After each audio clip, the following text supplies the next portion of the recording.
과학에서 일은 어떻게 전개되냐면 힘 곱하기 이동거리. 그런데 어떤 두 사람이 큰 바위를 밀고 있는데 전혀 움직이지 않았다면 과학적인 의미에서는 일을 하지 않은 게 됩니다.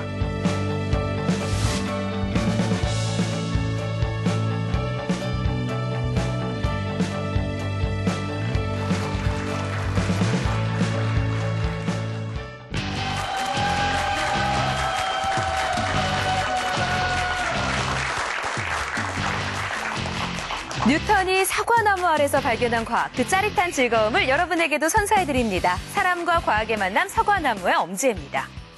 여러분, 매일매일 일하고 계시죠? 사실 회사에 가서 업무를 보는 것도 당연히 일이고요. 생각지 못하게 밥 먹는 것도 일이고요. 학생들은 가서 공부를 하는 것도 모두 다 일입니다. 우리는 이렇게 24시간 365일을 일을 하면서 보내고 있습니다. 근데 이 일을요, 과학적으로 분석을 해본다면 어떨까요? 사실은 말하고 있는 저도요, 이게 도대체 무슨 말인가 알쏭달쏭하거든요. 여러분들도 일을 과학적으로 분석한다는 게 어떤 의미인지 좀 와닿지 않으실 거예요. 그래서 오늘 강연자분을 모셨습니다. 김은기 교수님이요, 일을 과학적으로 하는 법을 알려주신다고 하는데요. 김은기 교수님을 모셔볼게요. 제가 아는 한 사과나무는 대한민국 최고의 과학 강연으로 알고 있습니다. 오늘 저는 여러분과 함께 과학적으로 일하는 법에 대해서 얘기 나눠볼까 합니다. 네, 교수님 무대 위로 오실게요. 사실은 과학적으로 일하는 법, 저도 모두에 설명을 했지만 어떤 내용인지 이해가 안 되더라고요. 여기 계신 분들도 지금 알쏭달쏭 하시거든요. 과학적으로 일하는 게 뭐예요? 사실은 좀 쉽지는 않죠. 네. 과학도 어려운데 과학적으로 일하는 법 하니까 이렇게 얘기하면 어떨까 싶어요. 세상에는 두 부류의 사람이 있는데 개념이 있는 사람 그리고 개념이 없는 사람. 네. 일을 잘하는 사람, 일을 못하는 사람 이렇게 나눠볼 수 있을 것 같아요. 근데 대체로 보면 개념이 있는 사람은 일을 잘해요. 그렇죠. 네. 그리고 성공하기 쉽죠. 네. 그래서 성공하기 쉽다는 거는 조금 속된 말로는 몸값이 높고 돈도 많이 벌 수 있다는 뜻이기도 해요. 네. 그래서 과학에 대한 개념이 있으면 과학적으로 일하는 게 가능해져요. 과학적으로 일하면 성공하기가 대단히 높아집니다. 오늘 그런 얘기를 해보고 싶어요. 그러니까 결국에는 오늘 해주실 내용은요, 말씀하실 내용은 성공하는 비결이 아닌가 싶은데 그렇게 이해도 되는 건가요? 그렇게 이해도 되겠어요. 그러면 하루빨리 지금 시간을 앞당겨서 빨리빨리 들어봐야 될 것 같습니다. 성공하는 비법 알려주신다고 하니까요. 큰 박수로 청해볼게요.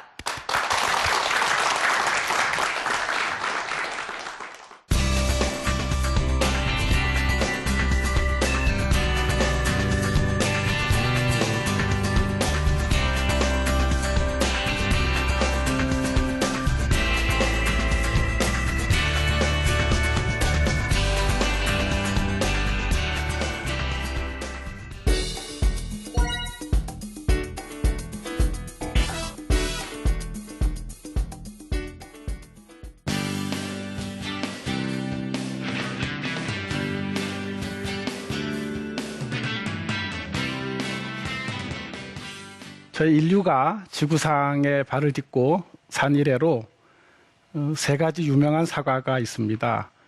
하나는 성경에 나오는 선악과이고 또 하나는 아이작 뉴턴의 사과고요. 그리고 세 번째는 아마 여러분에게도 친숙한 스티브 잡스의 사과일 거예요. 제가 오늘 초점을 두고 얘기하고 싶은 건 아이작 뉴턴이에요. 뉴턴은 사과나무 아래서 사과가 떨어지는 것을 보고 만류인력의 법칙을 발견했죠. 우린 그렇게 알고 있습니다. 그런데 만류인력의 법칙을 발견했다는 것은 우리 인류에게 대단히 중요한 의미를 가졌어요. 뉴턴 이전까지는 우주는 암흑의 세계나 마찬가지였거든요. 그러니까 암흑의 세계에 대해서 인간들은 별로 아는 게 없었던 거예요. 깜깜했던 거죠. 그래서 인간이 지혜로워진다는 것은 무지의 세계로부터 좀 불완전한 지식을 갖고 그 다음에는 또 잘못된 오류가 좀 섞인 지식을 갖기도 하고 그러다가 어떤 팩트에 대해서 완전한 지식을 갖는 걸로 이렇게 발전해 가는 과정이에요. 그래서 어떤 지식을 갖느냐에 따라서 세상을 이해하는 툴이 완전히 달라지는 거죠. 그래서 학교의 교과서에도 과학 교과서는 아이작 뉴턴부터 시작한다고 보면 거의 맞습니다. 그래서 아이작 뉴턴은 만류인력의 법칙을 발견하기도 했지만 운동 법칙을 발견하기도 했는데 그 운동 법칙과 일이 바로 직결되게 관계가 있어요. 중학교 때 과학에서 일에 대해서 배우는데 이미 이제 성인이 되신 분들은 다 잊어버리셨을 거예요. 과학에서 일은 어떻게 정의되냐면 힘 곱하기 이동거리 이렇게 정의돼요. 그래서 어떤 물체에 힘을 가해서 그 물체가 힘의 방향으로 이동하면 일을 했다 이렇게 정의합니다. 그래서 일의 양을 크게 하려면 그 요소인 힘을 크게 하거나 이동거리를 길게 해야지 되는 거죠. 그래서 예를 들면 장미란 선수가 역도를 들어 올린다든지 역기를 아니면 최홍만 선수가 씨름 선수 시절에 씨름장에서 상대방을 밀어서 씨름판 밖으로 밀어냈다면 이런 것들은 다 모두 과학적으로 볼 때 일을 한 거예요. 그런데 만약에 어떤 두 사람이 큰 바위를 땀을 뻘뻘 흘리면서 밀고 있는데 그 바위가 전혀 움직이지 않았다면 그러면 이동거리가 0이잖아요. 이렇게 되면 과학적인 의미에서는 일을 하지 않은 게 됩니다. 우주선이 우주를 비행하고 있습니다. 우주선이 여러분 인터스텔라 최근에 보셨을 거예요. 지구의 궤도를 벗어날 때에는 많은 에너지가 필요해요. 그래서 로켓 발사체에서 수많은 에너지를 뿜으면서 우주로 나가는 것이죠. 근데 일단 우주에 진입하고 나면 우주에는 마찰력도 없고 하기 때문에 새로운 힘이 필요하지 않아요. 이동거리는 많이 갈 수 있지만 같은 속도로 새로운 힘을 가할 필요가 없습니다. 그래서 힘이 0이기 때문에 우주를 비행하는 우주선은 과학적인 의미에서는 일을 하지 않은 겁니다. 자, 과학이 우리에게 주는 의미에 대해서 저희는 한 번쯤 생각해 볼 필요가 있어요. 우리가 고등학교, 중학교 다니면서 과학을 배우면서 이 과학을 왜 배워야 되나 생각을 많이 할 수 있지만 우리는 자연을 통해서 우리 사회에 사람들이 사는 사회에 아주 유용한 것들을 만들어 왔어요. 인류는 그렇게 해서 원시 상태로부터 오늘날까지 점점 개화되고 발전해 온 겁니다. 하늘을 나는 새를 보고 누군가는 비행기를 만들었어요. 우리는 라이트 형제가 만들었다고 알고 있습니다. 또 어둠 속을 날아다니는 박쥐의 모습을 보고 소나라고 하는 음파 탐지기를 또 만들어냈어요. 그리고 곤충의 생긴 모습을 보고 또 운동하는 움직이는 모습을 보고 이런 불도저 같은 거를 만들어냈어요. 그래서 이런 것들은 인간의 삶을 훨씬 더 풍요롭고 좀 편하게 만들어준 거죠. 우리 주위에 있는 모든 것들은 다 거의 자연에서 움직이는 모습들을 보고 발명했다고 보면 거의 틀림없습니다. 그런데 우리는 일에 관해서는 뭔가 인사이트를 갖지 못한 것 같아요. 중학교 때 일에 대해서 배웠어요. 물체에 힘을 가하여 그 물체가 힘의 방향으로 이동하면 일을 했다. 이렇게 배웠어요. 그것과 고등학교의 사회교과서에 노동이라고 정의되어 있는 일과의 관련성에 대해서 생각해 보지 않는 거죠. 그래서 우리는 일한다고 얘기하면서 그 일이 중학교 때 배운 그 일과 어떤 관련이 있는지 잘 알지 못해요.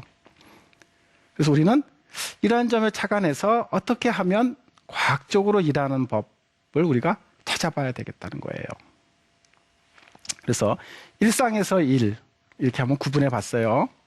그러면 아기 엄마가 아기를 카트에 태우고 열심히 다니고 있어요. 지금 쇼핑 중이에요. 많이 걸어 다니겠죠? 네, 그럼 이동거리가 꽤 길어요. 과학에서는 일을 한 거예요. 근데 일상에서의 노동, 직업으로서 일한 거는 아니죠. 자, 그 반면에 마트에서 일하고는 캐셔는 종일 한 자리에 서서 일을 할 수 있어요. 네. 이동거리가 전혀 없어요. 하지만 일상생활에서 본 일은 분명히 일을 하고 있는 것이죠. 우리가 과학에서 말하는 일과 일상에서 말하는 일의 차이를 잘 알지 못하기 때문에 뒤죽박격 막 섞여 있는 거예요. 그냥 뒤죽박죽. 그래서 우리는 일상에서의 일에 대해서도 뭔가 공식을 하나 좀 만들 필요가 있겠다. 그래서 제가 한번 만들어 봤어요. 그래서 과학에서의 일이 힘 곱하기 이동 거리였던 것처럼 저는 그것을 능력 곱하기 노력 이렇게 정의해 보고자 합니다. 그래서 이동 거리라는 것은 시간이 걸리는 것이죠. 그렇죠? 그것처럼 노력도 시간이 걸려요. 그래서 힘 대신에 능력, 그리고 이동 거리 대신에 노력 이렇게 대체를 해봤어요. 그러면 아까 과학에서 살펴본 것처럼 일상에서도 일의 가치를 크게 하기 위해서는 어떻게 해야 되죠? 네, 두 개의 변수가 있으니까 네, 그것들을 크게 하면 돼요. 능력을 키우거나 노력을 더하거나 하는 거예요. 네, 물론 두 가지 다 할 수 있겠죠. 예. 그리고 또 대부분은 노력을 하면 능력이 더욱더 배가 되는 거예요. 이치가 그렇게 돼 있습니다. 그래서 우리가 일상에서 일의 정의를 한번 해보면 일상에서 일의 정의를 통해서 과학적으로 일한다는 것에 대해서 우리가 살펴볼 수 있겠어요.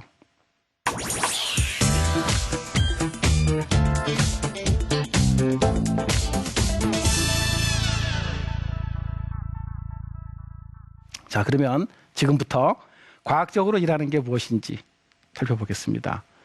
세 가지로 살펴볼 건데요. 처음에는 일률이라는 개념이에요. 중학교 때 배우는 겁니다.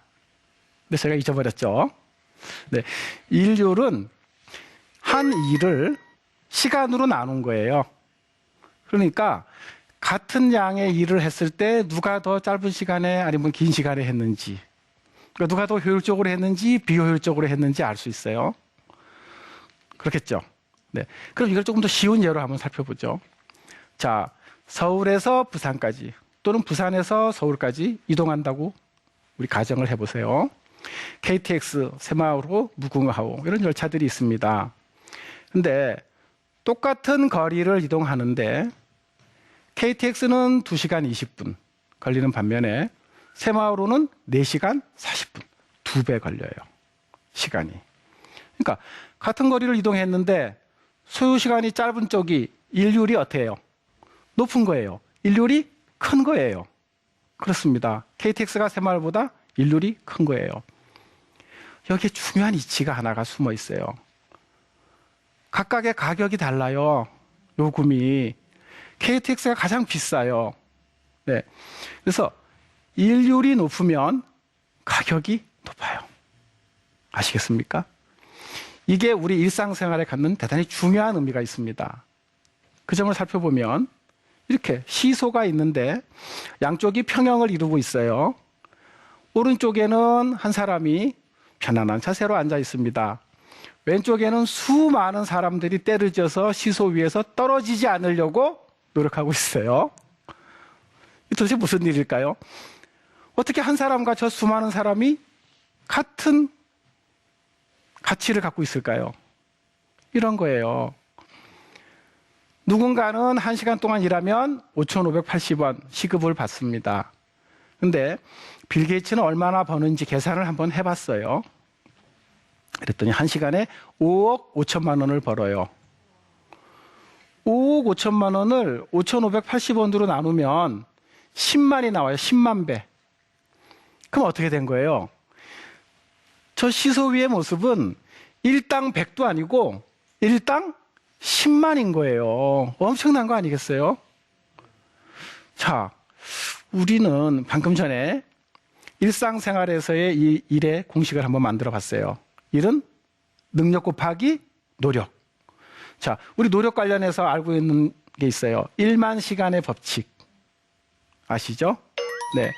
누군가 1만 시간을 꾸준하게 노력을 하면 그 분야의 전문가가 될 수 있다는 거예요. 자, 1만 시간을 우리가 좀 쪼개보죠. 하루에 3시간씩 하면 10년을 하면 1만 시간이 나와요. 1년은 365일이니까. 자, 1만 시간이 그렇게 나오는데 빌 게이츠와 상대방은 어떻게 됐어요? 빌 게이츠의 1시간은 10만 시간이잖아요. 그럼 아까 거기에 10배를 해야 되네요. 그러면 하루에 30시간을 10년 해야 되는데 하루는 24시간이니 30시간 일할 수는 없잖아요. 그러니까 어떻게 해야 되겠어요? 일하는 시간을 그러면 10시간으로 하면 하루에 10시간은 일할 수 있으니까. 그럼 몇 년 일해야 돼요? 30년 일해야 되는 거예요. 아하, 이런 거예요. 누군가가 20대 후반부터 30이라고 칩시다. 그때부터 일을 구해서 일하기 시작했어요. 30년을 일을 해요. 그러면 얼마 벌 수 있어요? 빌 게이츠가 1시간 버는 5억 5천만 원. 이런 뜻이에요. 이게 바로 일률이에요. 일의 시간당 가치인 겁니다. 그러면 저도 그렇고 누구라도 빌 게이츠처럼 좀 1시간에 5억 5천만 원은 아니어도 좀 더 많이 벌고 싶잖아요. 이 세상에 태어나서 누구나 성공하고 행복하게 살고 싶어 하지 찌질하고 손가락질 받은 삶 살고 싶은 사람은 없단 말이에요. 특히나 경제적으로 빈곤한 건 대단히 큰 고통이거든요. 자기 자신도 힘들고 자식 키우기도 힘들어요. 가족이 다 같이 힘든 거예요. 자, 그러면 어떻게 해야 되겠어요? 그래서 제가 고민을 좀 해봤어요. work anybody, work somebody 이렇게 나눠본 거예요. 예, work anybody, 누구나 할 수 있는 일. work somebody, 아무나 할 수 없는 일이에요. 이렇게 한번 구분해 봤어요, 제가. 그래서 왼쪽은 work anybody는 새벽 인력 시장 같은 모습이에요. 추운 겨울날 새벽부터 나와서 불을 쬐면서 내 이름이 불려지면은 일하러 가요. 봉고차를 타고. 내 이름이 안 불려지면 나는 그날 또 허탕치는 거예요. 이런 영역이에요. 이런 영역의 특성은 뭐냐면 일의 난이도가 낮아요. 단순 반복적인 일이에요. 누구나 할 수 있어요. 특별한 제약이 없는 거예요. 새벽 시간에 그 시간에 나가 있으면 나도 그 일을 할 수 있어요. 진입 장벽이 없어요. 그러다 보니까 경쟁이 치열해요.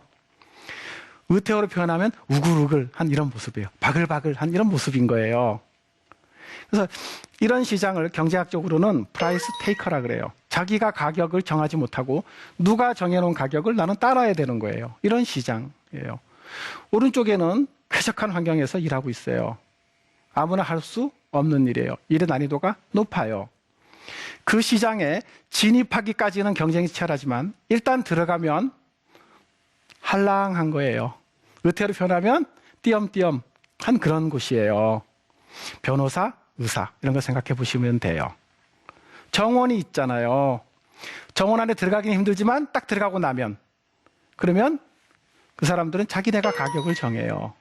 프라이스 메이커가 되는 거예요. 완전히 다른 시장 이란 말이에요. 그럼 어떻게 하면 웍선바디가 될 수 있느냐? 바로 이런 겁니다. 일은 능력 곱하기 노력이라고 했는데 빌 게이츠의 사례에서 본 것처럼 노력을 하루에 30시간은 할 수 없으니 방법은 뭐예요? 능력을 키우는 것이에요. 그럼 능력의 요소가 뭔지를 알면 되죠. 네. 저거를 성공의 신전이라고 저는 이름 붙인 건데요. 밑돌이 3개가 있어요. 환경과 자원, 그리고 믿음과 태도, 그리고 지식과 경험이에요. 인간은 살면서 이거를 쌓아요. 타고난 환경과 처한 처지는 다를 수 있어요. 그리고 그 사람의 지능과 체력과 적성은 다를 수 있어요. 근데 우리는 뭐 할 수 있어요? 많은 적성 중에 훌륭한 적성을 발굴해서 키울 수 있어요. 이게 나의 능력을 키우는 아주 첩경이에요. 그래서 다들 적성을 발견하라고 하는 거예요.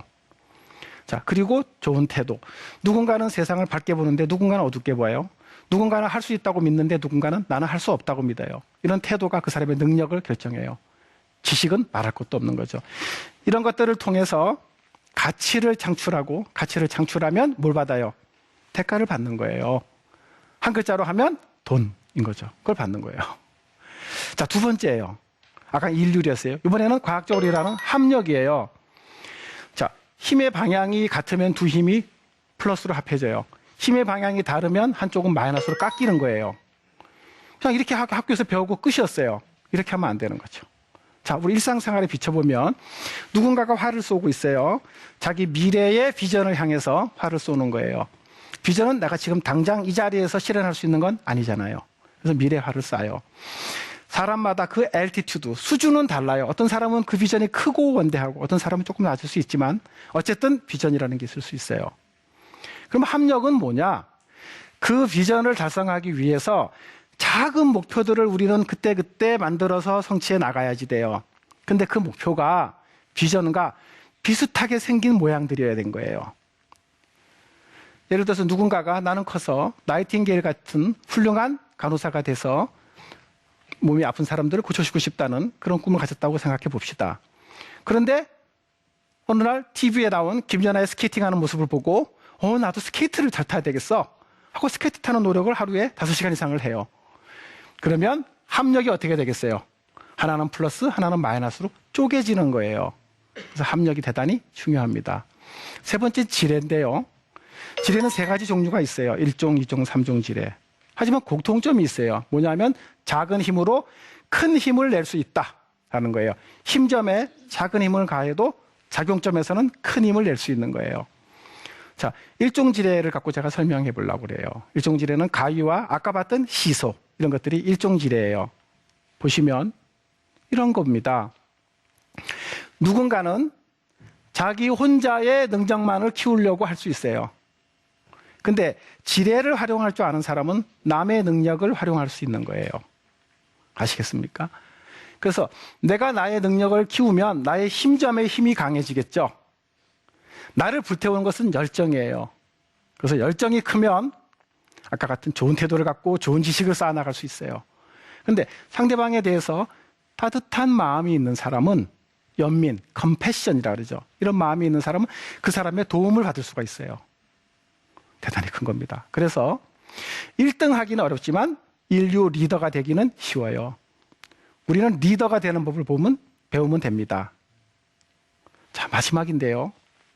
방금 전까지 과학적으로 일하는 법에 대해서 우리가 얘기를 나눠봤어요.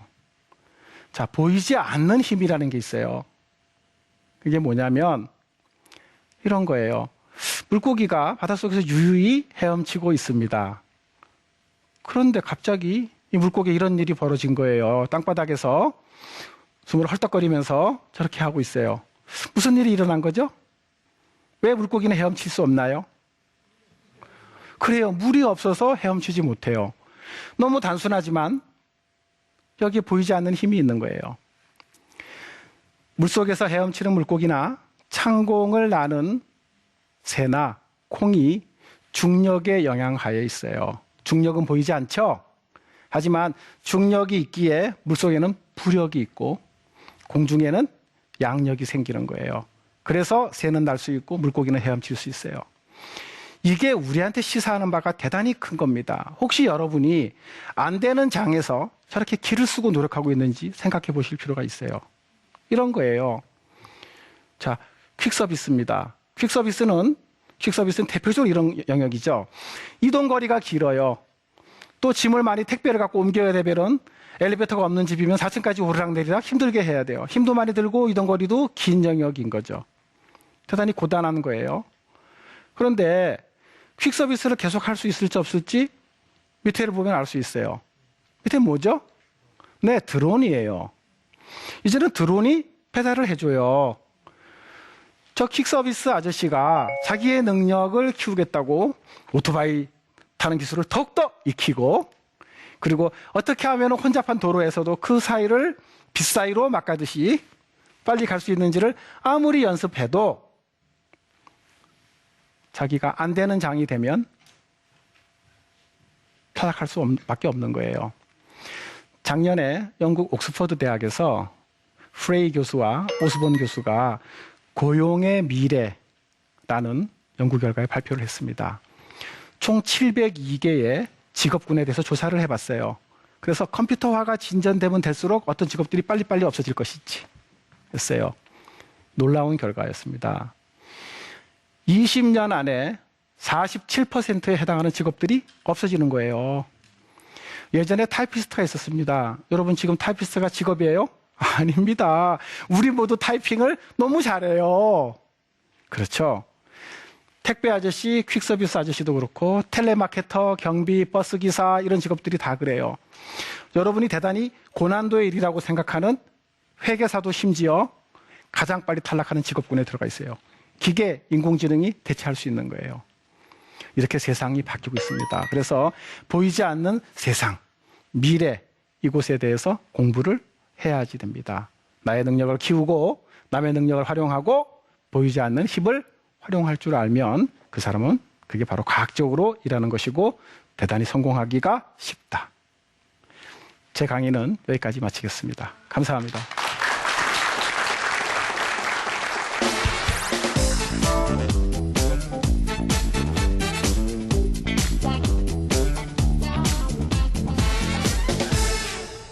상당히 감동적인 강연이었습니다. 성공해야 하는 법, 성공할 수 있는 법을 암과 동시에요. 내 삶을 어떻게 살아야 되는지 좀 반성하는 시간을 갖게 됐거든요. 특히 네. 학생들에게는 참 좋은 시간이 됐던 것 같아요. 그렇게 됐으면 좋겠어요. 네, 능력 곱하기 노력이라고 하셨는데 사실 비슷한 능력을 가진 사람들 중에서 또 같이 노력을 했어도 누군가는 성공을 하고 또 어떤 사람은 그에 미치지 못하는 경우가 있습니다. 세상이라는 게요. 네네. 이렇게 됐을 때는 교수님 말씀하신 이 공식과는 조금 다른 게 아닐까. 이 답답함은 어떻게 풀어야 하는 걸까. 이 궁금증이 좀 들거든요. 네, 그 대단히 좋은 질문인 거죠. 그러니까 노력해도 안 되는 이유는 사실 많이 있어요. 근데 그중에서 저는 오늘은 과학적으로 일하지 않으면 실패하기 쉬운 거죠. 그 얘기 말씀드렸어요. 네. 근데 제가 한 가지만 꼭 말씀드리고 싶은 건 있어요. 뭐냐면 적성을 토대로 노력해야 된다는 점이 정말 간과할 수 없을 정도로 중요해요. 마이클 조던이라고 하는 불세출의 NBA 스타가 있었죠. NBA 3연패의 위협을 달성했어요. 그런데 1993년 10월에 농구계에서 은퇴하면서 야구계로 갔습니다. 코트에서 그라운드로 이렇게 간 거예요. 그랬는데 거기서도 대단히 노력을 했어요. 그러니까 농구에서도 3연패를 했었겠죠. 네네. 근데 야구에서는 2년 만에 초라한 성적표를 가지고 쓸쓸히 은퇴했습니다. 메이저리그 땅은 밟아보지도 못했어요. 비슷한 스포츠니까 똑같은 비슷한 운동 역량이 필요하고 운동 적성이 있었을 것 같은데 야구에서는 안 됐던 거죠. 그래서 자기에게 맞는 적성 기반의 능력을 개발하고 노력을 기울여야만 성공할 가능성이 대단히 높아집니다. 그래서 적성이 정말 중요하다 하는 얘기를 꼭 드리고 싶어요. 네. 오늘 과학적으로 일하는 법, 또 성공하는 방법에 대해서 좋은 이야기 해주신 우리 김은기 교수님께 다시 한번 박수 부탁드립니다. 네, 감사합니다.